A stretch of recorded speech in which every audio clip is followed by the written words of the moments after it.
voici une nouvelle vidéo. Vous savez que quand vous êtes radioamateur, la réglementation demande d'avoir un carnet de trafic.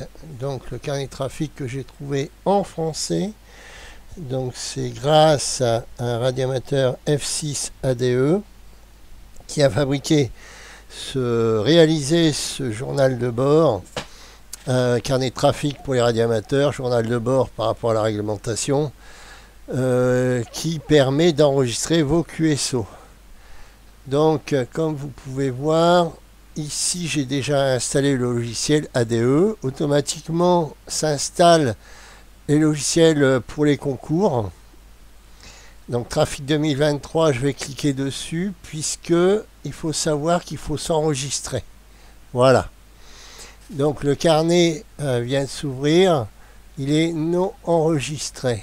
Donc vous avez l'adresse f6ade94@gmail.com.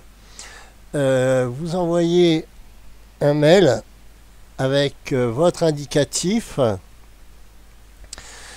pour la demande d'enregistrement du carnet de trafic pour les radioamateurs et carnet de bord pour la réglementation. Oui, je dis les deux parce qu'il y a des personnes qui vont dire « Ah non, c'est carnet de bord » et puis il y a des radioamateurs qui vont dire « Ah non, c'est carnet de trafic ». Bon, chacun fait comme il veut. Voilà. Donc le carnet n'étant pas enregistré, j'ai déjà envoyé un mail à f6ade94@gmail.com. Je remercie d'ailleurs de son envoi. Je vais fermer. Pensez à vous faire enregistrer parce que le radioamateur qui a fabriqué ça, il pourra produire d'autres programmes. Mais surtout, n'hésitez pas à aller sur son site. Je mettrai les liens dans la description. Et il me semble qu'il a fait des vidéos pour montrer un petit peu comment on fait. Donc là, c'est la fenêtre de saisie. Mais pour aujourd'hui, on va voir plutôt l'enregistrement. Voilà. Donc on fait fermer les petites fenêtres. On vient dans Options. Plutôt Outils. J'ai un trou de mémoire. Options.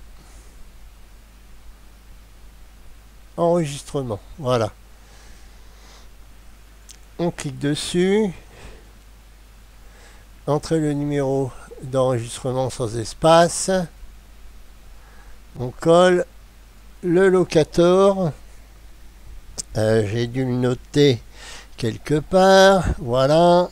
Donc JN16 qui correspond à mon QTH. Et l'avantage du locator, il ne faut pas oublier que ça permet de calculer les distances en fonction du QSO où on a fait du contact. Je valide par OK.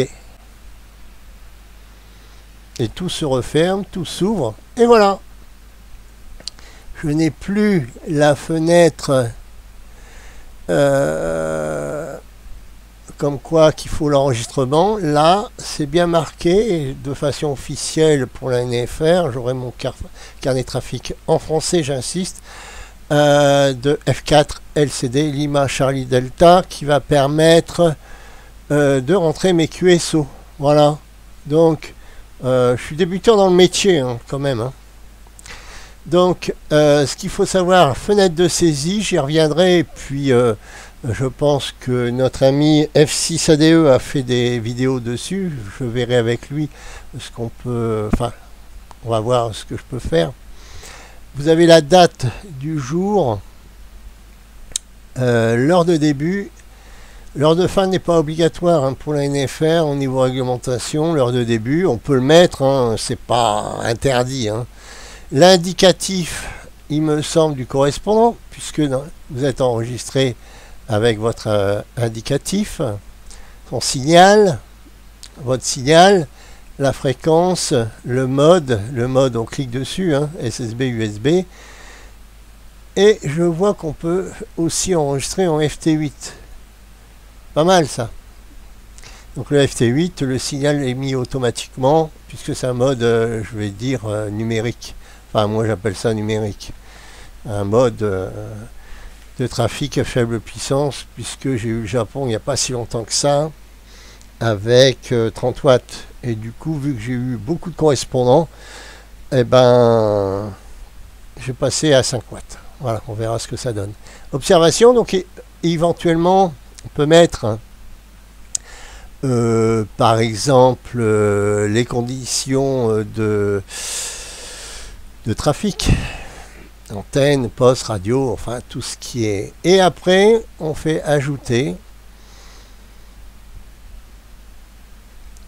Si on ajoute, eh ben, on va avoir d'autres correspondants. C'est pas la peine de le faire, hein, puisque c'est quand même un carnet de trafic que je vais essayer d'être le plus